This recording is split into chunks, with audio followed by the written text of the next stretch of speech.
વિષય અર્થશાસ્ત્ર chapter number 5 એની અંદર આજે આપણે જોવાનું છે સરેરાશ સ્થિર ખર્ચ।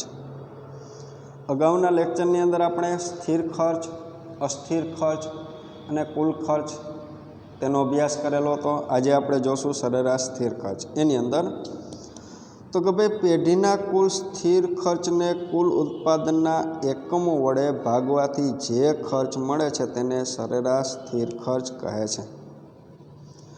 અહીંયા પેઢીના કુલ સ્થિર ખર્ચને કુલ ઉત્પાદનના એકમો વડે ભાગવાથી, તો કે ભાઈ અહીંયા આપણે એક ઉદાહરણ આપેલું છે, એમાં આપણે કીધું છે તો કે ભાઈ કુલ ખર્ચ આપણો કેટલો કીધો છે તો કે ભાઈ સ્થિર ખર્ચ છે એ 50,000 રૂપિયા છે। કેટલા એકમોનું ઉત્પાદન કરેલું છે તો કે ભાઈ 1000 એકમોનું અહીંયા ઉત્પાદન કરેલું છે। અહીંયા 1000 એકમોનું ઉત્પાદન કરેલું છે તો અહીંયા 3 મીંડા જાય છે બે જગ્યાએ, તો જે રકમ આપને મળે છે કેટલી મળે છે તો કે ભાઈ 50 રૂપિયા મળે છે। એને શું કહેવામાં આવે છે તો કે સરેરાશ સ્થિર ખર્ચ કહેવામાં આવે છે। એ તમને પૂછે સરેરાશ સ્થિર ખર્ચ કોને કહેવાય તો કે પેઢીના કુલ સ્થિર ખર્ચને કુલ ઉત્પાદનના એકમો વડે ભાગવાથી જે ખર્ચ મળે છે તેને સરેરાશ સ્થિર ખર્ચ તરીકે ઓળખવામાં આવે છે। અહીં સરેરાશ સ્થિર ખર્ચ એ એકમ દીઠ સ્થિર ખર્ચ છે। સરેરાશ સ્થિર ખર્ચને કેવો ખર્ચ કહેવામાં આવે છે તો કે ભાઈ એકમ દીઠ સ્થિર ખર્ચ, બરાબર છે।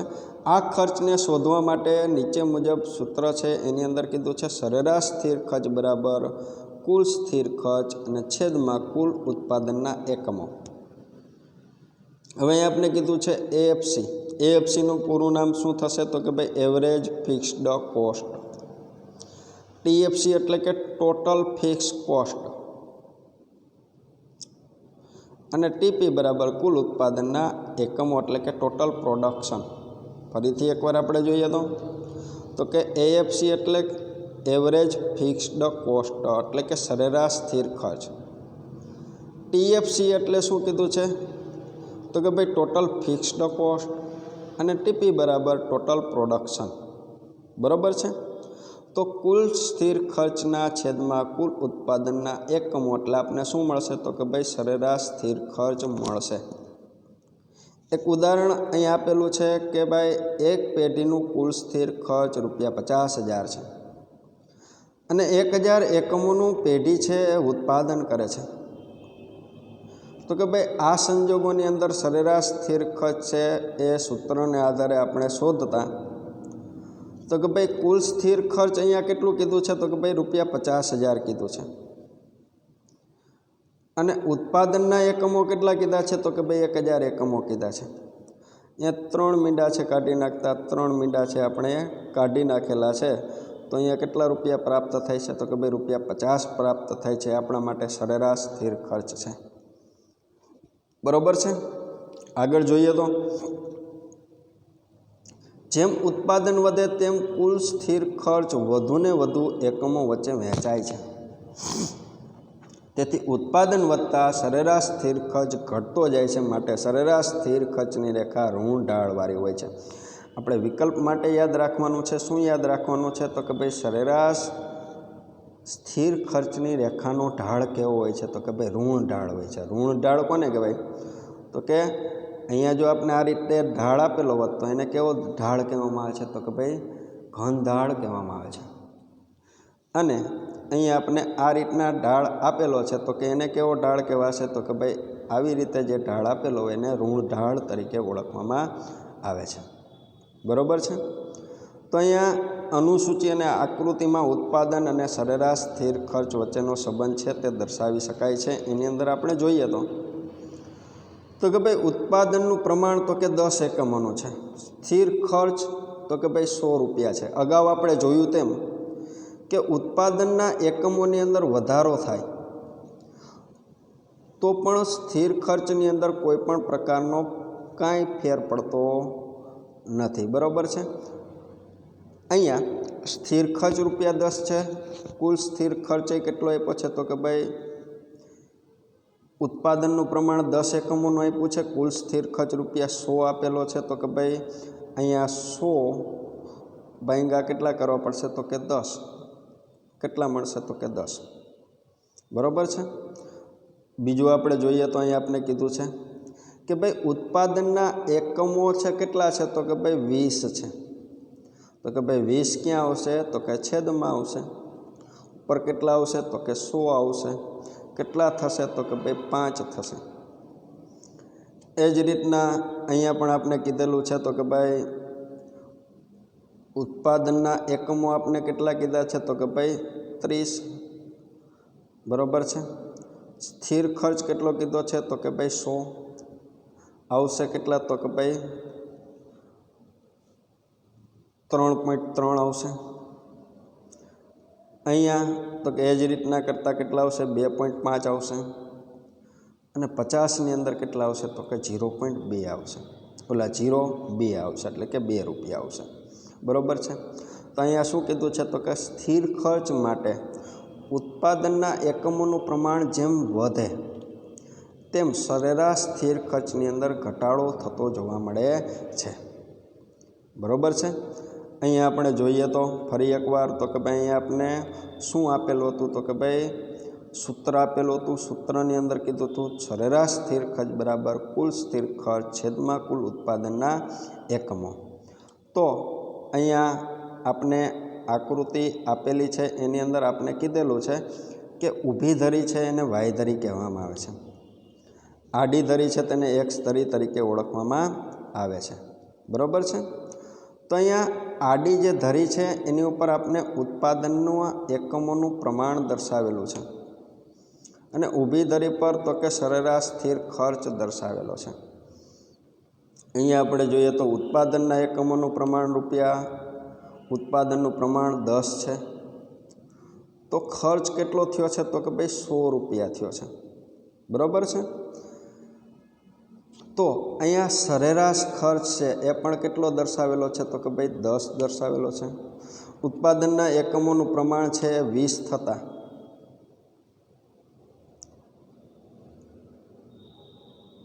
સરેરાશ ખર્ચ છે કેટલો અહીં આપ્યો છે તો કે ભાઈ 5 આપેલો છે.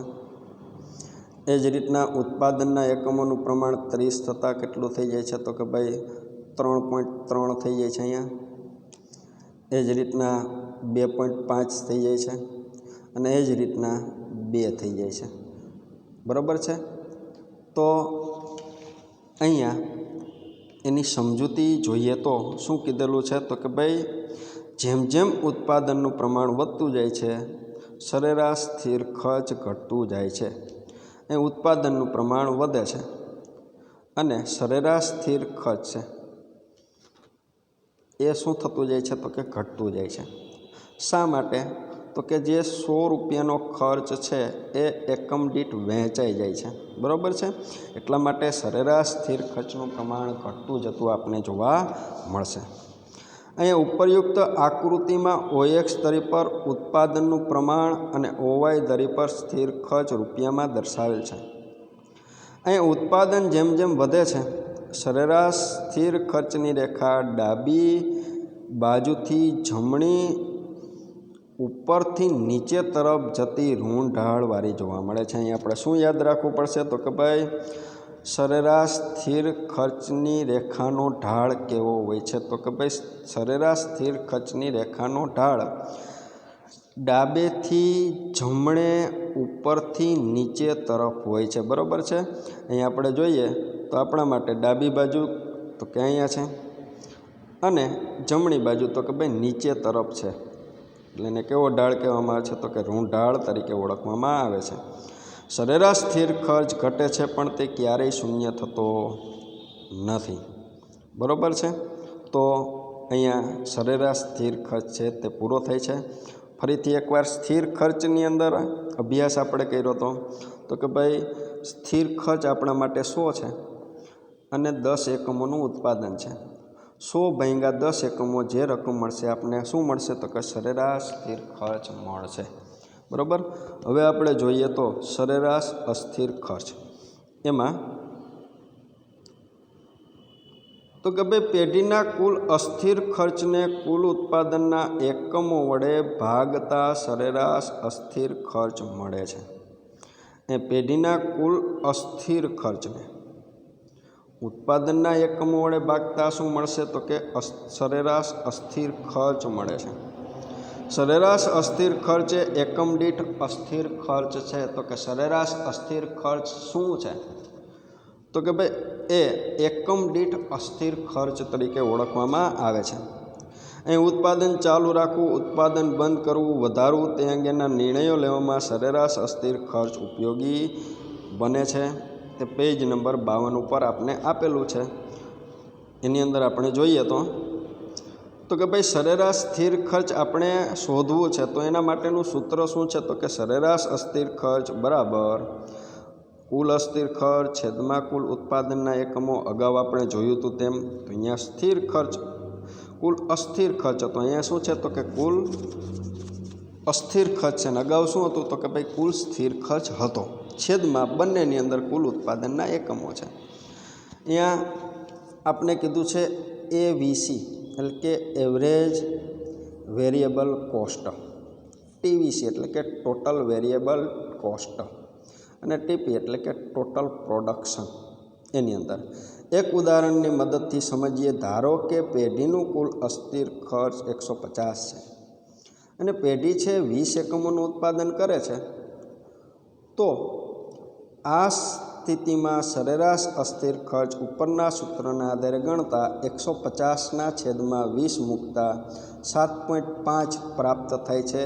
જે રૂપિયા 7.5 પ્રાપ્ત થયા એને શું કહેવામાં આવે છે? સરેરાશ અસ્થિર ખર્ચ કહેવામાં આવે છે. બરાબર. આગળ આપણે જોઈએ તો જેમ જેમ ઉત્પાદન વધે તેમ તેમ કુલ અસ્થિર ખર્ચ વધે છે. શરૂઆતમાં ઉત્પાદન વધતા સરેરાશ અસ્થિર ખર્ચ ઘટે છે અને ઉત્પાદનનો વધારો ચાલુ રહેતા સરેરાશ અસ્થિર ખર્ચ ન્યૂનતમ થાય છે. ત્યારબાદ ઉત્પાદન વધતા સરેરાશ અસ્થિર ખર્ચ વધે છે. એટલે કે તેને ઉત્પાદનના પ્રમાણ સાથે સંબંધ છે તેમ કહેવાય. કઈ રીતે સંબંધ કહેવાય? તો એ આપણે અનુસૂચિની અંદર આપણે જોઈએ. તો કે ભાઈ અહીંયા ઉત્પાદનનું પ્રમાણ 10 છે, કુલ અસ્થિર ખર્ચ 80 છે. તો કે 80 ભાગ્યા 10 કરતાં જવાબ શું મળશે? તો કે 8 મળશે.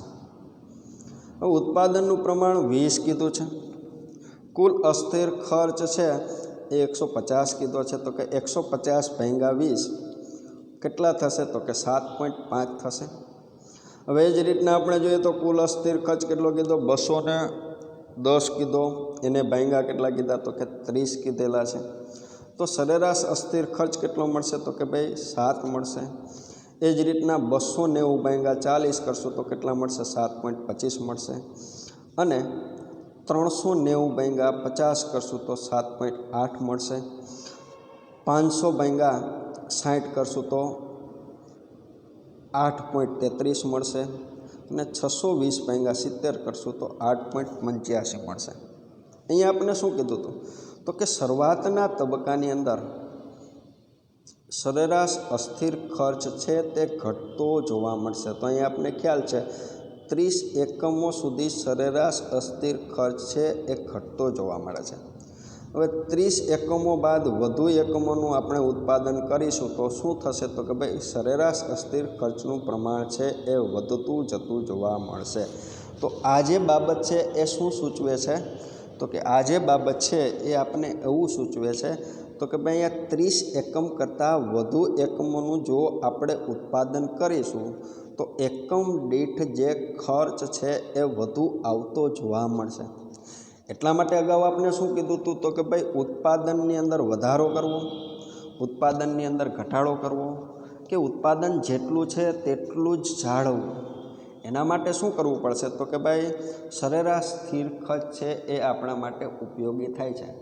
અહીંયા પેઢી છે એને કઈ બાબત છે તેની માહિતી મળેલી છે? તો કે ભાઈ ઉત્પાદનનું પ્રમાણ છે એ 10 એકમોનું હતું ત્યારે સરેરાશ ખર્ચ 8 થતો હતો. 20 એકમોનું થયું તો 7.5 થાય છે. 30 એકમોનું થયું ત્યારે શું થાય છે? તો કે 7. હવે એનાથી વધુ એકમોનું ઉત્પાદન કરશે તો શું થશે? તો કે ભાઈ સરેરાશ અસ્થિર ખર્ચ છે તેનું પ્રમાણ વધતું જતું જોવા મળશે. બરાબર છે. અહીંયા આપણે આકૃતિની અંદર જોઈએ તો ઊભી ધરી છે તેને કઈ ધરી કીધી છે? તો કે ભાઈ વાય ધરી છે. આડી ધરી છે તેને એક્સ ધરી કીધી છે. આડી ધરી ઉપર ઉત્પાદનનું પ્રમાણ આપ્યું છે, ઊભી ધરી ઉપર અસ્થિર ખર્ચ આપેલો છે, સરેરાશ અસ્થિર ખર્ચ. બરાબર. અહીંયા તમે જોઈ શકો છો તો કે ભાઈ ઉત્પાદનનું પ્રમાણ છે એ 10 એકમોનું છે. તો અસ્થિર ખર્ચ કેટલો આપ્યો છે? તો કે ભાઈ 8 આપેલો છે. 20 એકમોનું થતાં અસ્થિર ખર્ચ કેટલો થઈ ગયો છે? તો કે 7.5. ઉત્પાદનનું પ્રમાણ 30 એકમોનું થતાં અસ્થિર ખર્ચ, સરેરાશ અસ્થિર ખર્ચ કેટલો થઈ ગયો છે? તો કે ભાઈ 7 થઈ ગયો છે. ઉત્પાદનનું પ્રમાણ છે એ 40 એકમોનું થતાં સરેરાશ અસ્થિર ખર્ચ કેટલો થઈ ગયો છે? 7.25. ઉત્પાદનનું પ્રમાણ છે 50 એકમોનું થતાં સરેરાશ અસ્થિર ખર્ચ કેટલો થઈ ગયો છે? તો કે ભાઈ 7.8 થઈ ગયો છે. એ જ રીતના ઉત્પાદનનું પ્રમાણ છે 60 એકમોનું થતાં સરેરાશ અસ્થિર ખર્ચ કેટલો થઈ ગયો છે? તો કે ભાઈ 8.33 થઈ ગયો છે. અને 70 થતાં ઉત્પાદનનું પ્રમાણ સરેરાશ અસ્થિર ખર્ચ કેટલો થઈ ગયો છે? તો કે ભાઈ 8.85 થઈ ગયો છે. હવે જે આપણે આકૃતિ આપેલી છે એની સમજૂતી મેળવતા જોઈએ તો આકૃતિમાં જોતા જણાય છે કે સરેરાશ અસ્થિર ખર્ચની રેખા શરૂઆતમાં ડાબી બાજુથી જમણી બાજુ ઉપરથી નીચે તરફ ઢળતી એટલે કે ઋણ ઢાળવાળી હોય છે. અહીંયા આપણે જોઈએ તો શરૂઆતની અંદર એનો ઢાળ કેવો છે? તો કે ભાઈ ઋણ ઢાળ છે. એટલે ક્યાં સુધી? તો કે 30 એકમો સુધી અહીંયા આપણે જોઈએ તો આ ઢાળ ઋણ ઢાળ છે. અને ત્યાર પછી શું જોવા મળે છે? તો કે ભાઈ અહીંયાથી એટલે કે ડાબી બાજુથી જમણી બાજુ રેખાનો ઢાળ છે એ ધન ઢાળ જોવા મળે છે, એટલે કે નીચેથી ઉપર તરફ જતો જોવા મળે છે. આગળ આપણે જોઈએ તો પરંતુ 30 એકમો પછી સરેરાશ અસ્થિર ખર્ચ વધવાનું વલણ ધરાવે છે, કારણ કે શરૂઆતમાં વધતી જતી પેદાશ અને ત્યારબાદ ઘટતી પેદાશનો નિયમ લાગુ પડે છે. બરાબર છે. તો અહીંયા આપણે શું કહેવા માગે છે? તો કે ભાઈ અહીંયા ખર્ચના પ્રમાણની અંદર એકમોના ઉત્પાદનનું પ્રમાણ ઓછું જોવા મળે છે.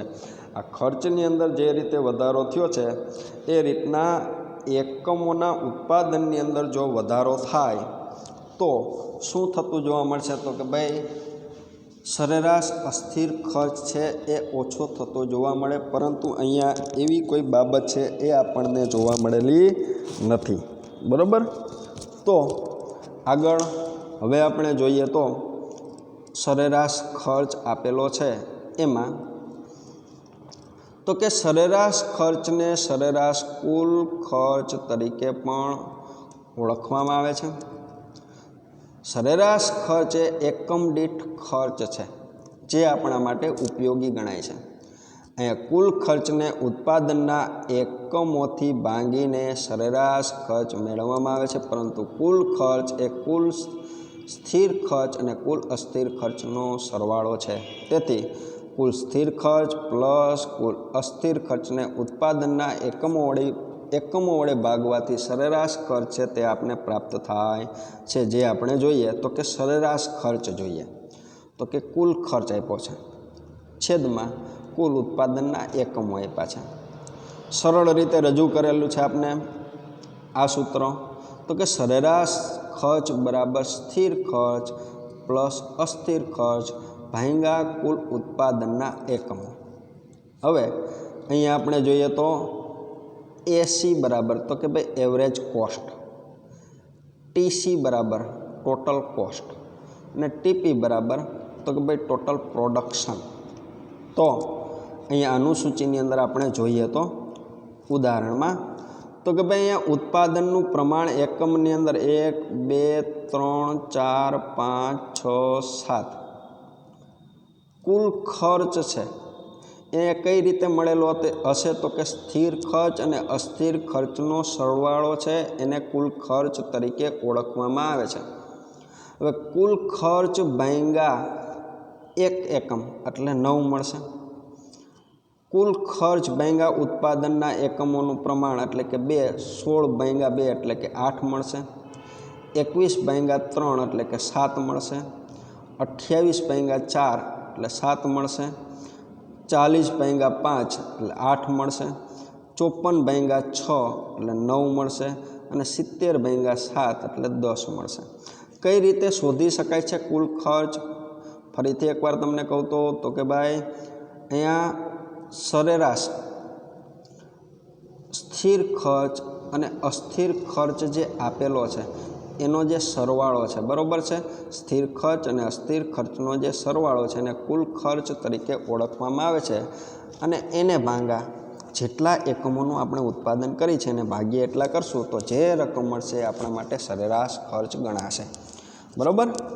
તો અહીંયા કીધું છે જેમ જેમ ઉત્પાદનનું પ્રમાણ વધતું જાય એટલે કે ઉત્પાદનના એકમોનું પ્રમાણ જેમ જેમ વધતું જાય તેમ કુલ ખર્ચ વધતું જાય છે, બરાબર છે। પરંતુ શરૂઆતમાં સરેરાશ ખર્ચ ઘટે છે, પછી સ્થિર થાય છે અને ત્યારબાદ વધવાનું વલણ ધરાવે છે। તો કે ભાઈ આવું થાય છે એની પાછળનું કારણ શું છે? તો કે આપણે જોયું હતું કે શરૂઆતમાં સરેરાશ ખર્ચ છે એ ઘટતો જોવા મળે છે।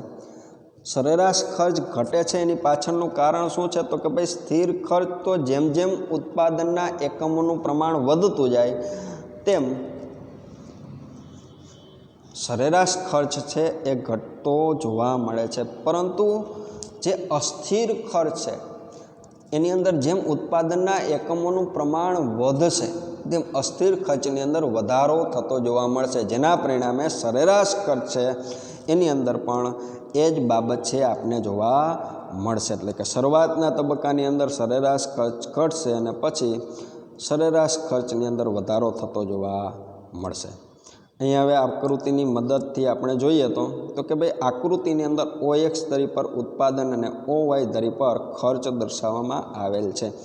OY ધરી ઉપર અહીંયા શું આપ્યું છે? તો કે ખર્ચ અને OX ધરી ઉપર ઉત્પાદનના એકમોનું પ્રમાણ આપેલ છે।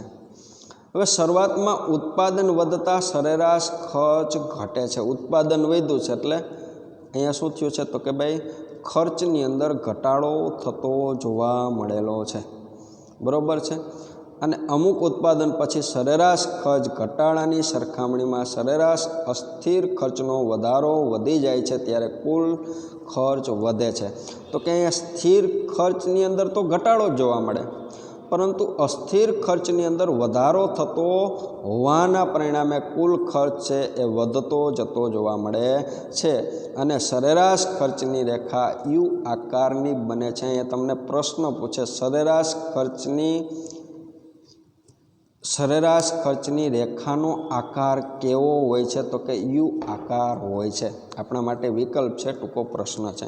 ટૂંકમાં શરૂઆતમાં સરેરાશ ખર્ચ ઘટે છે ને કોઈ એક ઉત્પાદનને લઘુત્તમ બને છે ત્યારબાદ વધે છે, માટે સરેરાશ ખર્ચની રેખા યુ આકાર ધારણ કરે છે, બરાબર છે। હવે જોઈએ તો સીમાંત ખર્ચો એની અંદર આપણે જોઈએ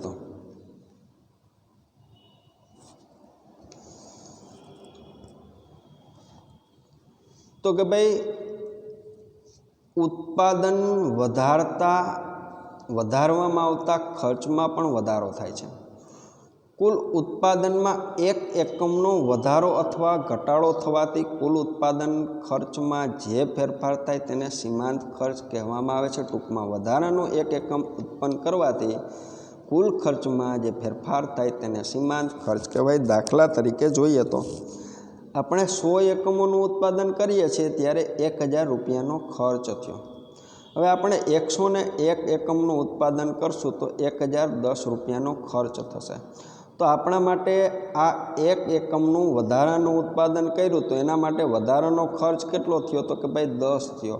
એ બાબત શું દર્શાવે છે? તો કે ભાઈ તેને સીમાંત ખર્ચ તરીકે ઓળખવામાં આવે છે। કઈ રીતના? તો કે ભાઈ વધારાનું એક એકમ ઉત્પન્ન કરવાથી કુલ ખર્ચમાં થતો ફેરફાર એ સીમાંત ખર્ચ ગણાય છે, બરાબર છે। આગળ શું કીધું છે? તો કે ભાઈ ઉત્પાદન વધારવામાં આવતા ખર્ચમાં પણ વધારો થાય છે, એટલે કે કુલ ઉત્પાદનમાં એક એકમનો વધારો અથવા ઘટાડો થવાથી કુલ ઉત્પાદન ખર્ચમાં જે ફેરફાર થાય એને ક્યાં નામે ઓળખવામાં આવે છે? તો કે સીમાંત ખર્ચ તરીકે ઓળખવામાં આવે છે।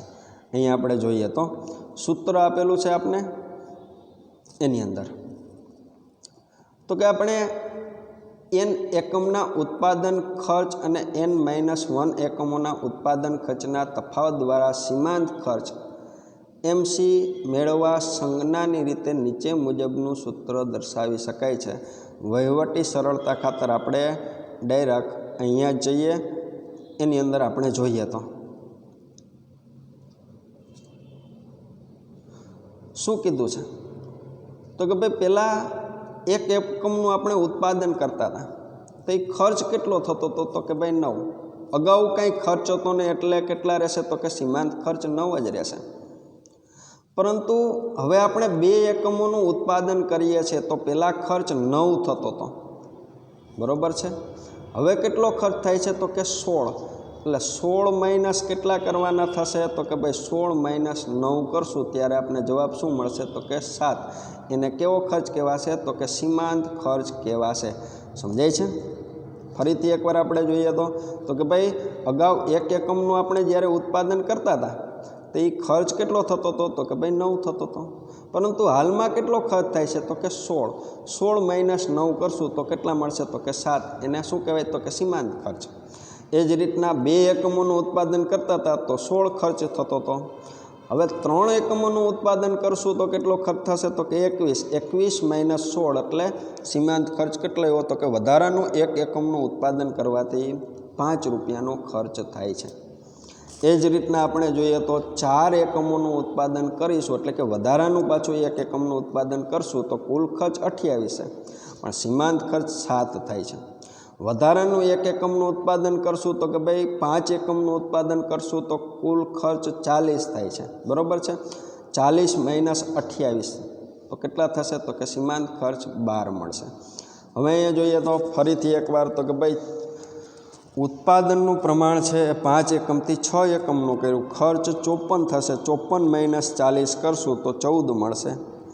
હવે 7 એકમોનું ઉત્પાદન કરેલું છે તો કે ભાઈ 70 રૂપિયા ખર્ચ થાય છે. 70 - 54 કરશું તો 16 થશે. એ આપણા માટે સીમાંત ખર્ચ ગણી શકાય. હવે આપણે ઉપર જોઈએ તો અહીંયા આપણે શું કીધું હતું તો કે ભાઈ અહીંયા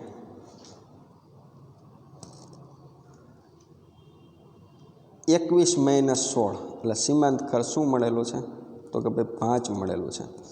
એ સૂત્ર શું આપ્યું હતું તો કે ભાઈ MN3 બરાબર TC3 - TC3 3 - 1 એટલે કે અહીંયા ત્રીજા નંબરનું જે આપણે આપેલું છે ખર્ચ એની અંદર 21 આપેલા હતા, એની અંદર 3 - 1 કરતાં વધે છે કેટલા તો કે ભાઈ 2 વધે છે, અને 2 વત્તા 21 - 16 કરતાં સીમાંત ખર્ચ કેટલા આવે છે તો કે ભાઈ 5 આવે છે. ફરીથી એકવાર અહીં આપણે જોઈએ તો કે ભાઈ આ 3ની અંદર 21 - 16 કરતાં કેટલા મળે છે તો કે ભાઈ 5.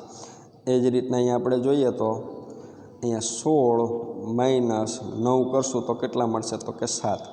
એ જ રીતના 21 - અગાઉના 16 કરશું તો કેટલા મળશે તો કે ભાઈ 5.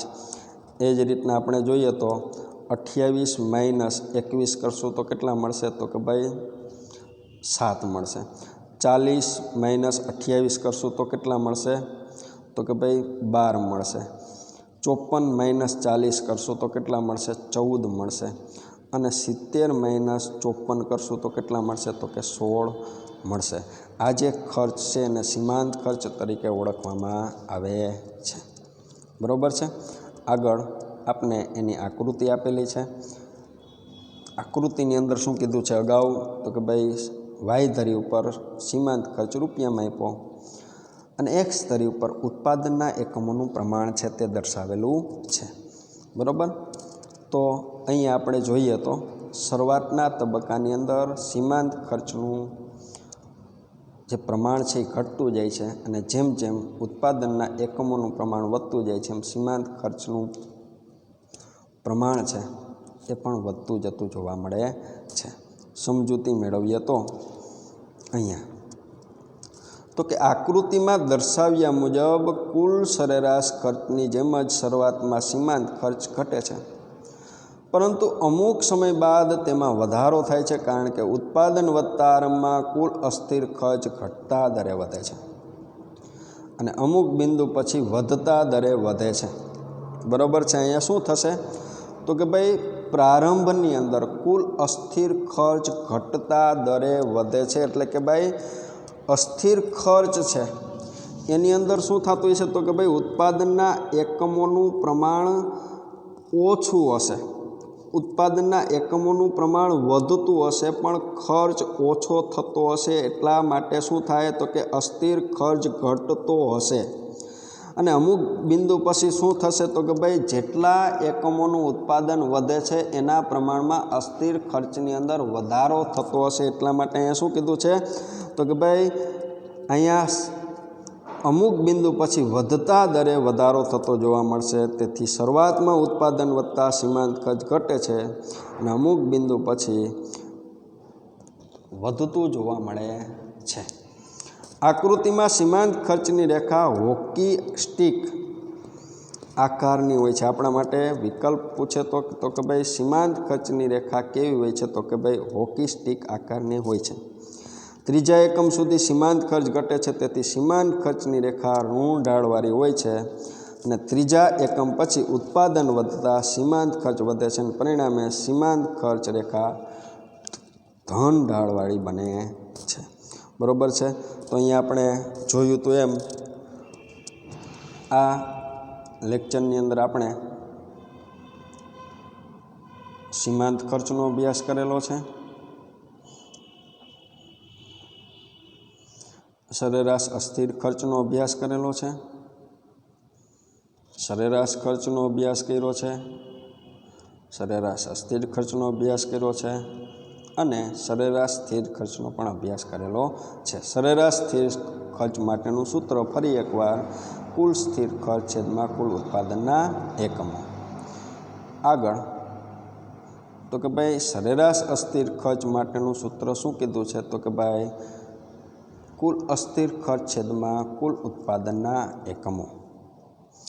એ જ રીતના આપણે કુલ ખર્ચ આપેલો છે, સરેરાશ ખર્ચ આપેલો છે તો કે સરેરાશ ખર્ચ ક્યારે મળશે તો કે કુલ ખર્ચ મળશે.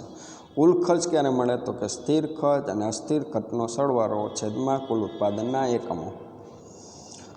અને વાત આવે છે સીમાંત ખર્ચની. સીમાંત ખર્ચની અંદર શું થશે તો કે એક વધારાનું એકમનું ઉત્પાદન કરવાથી વધારાનો જે ખર્ચ થયો અને સીમાંત ખર્ચ કહેવામાં આવે છે. દાખલા તરીકે પહેલાં 1 એકમનું ઉત્પાદન કરતા હતા, હવે 2 એકમનું ઉત્પાદન કરવાથી પહેલાં 9 ખર્ચ થતો હતો અને હવે 16 ખર્ચ થાય છે. એટલે 16 - 9 એટલે 7, 21 - 16 એટલે 5, 28 - 21 એટલે 7, 40 - 28 એટલે 12, 54 - 12 એટલે 14, 70 - 54 એટલે 16.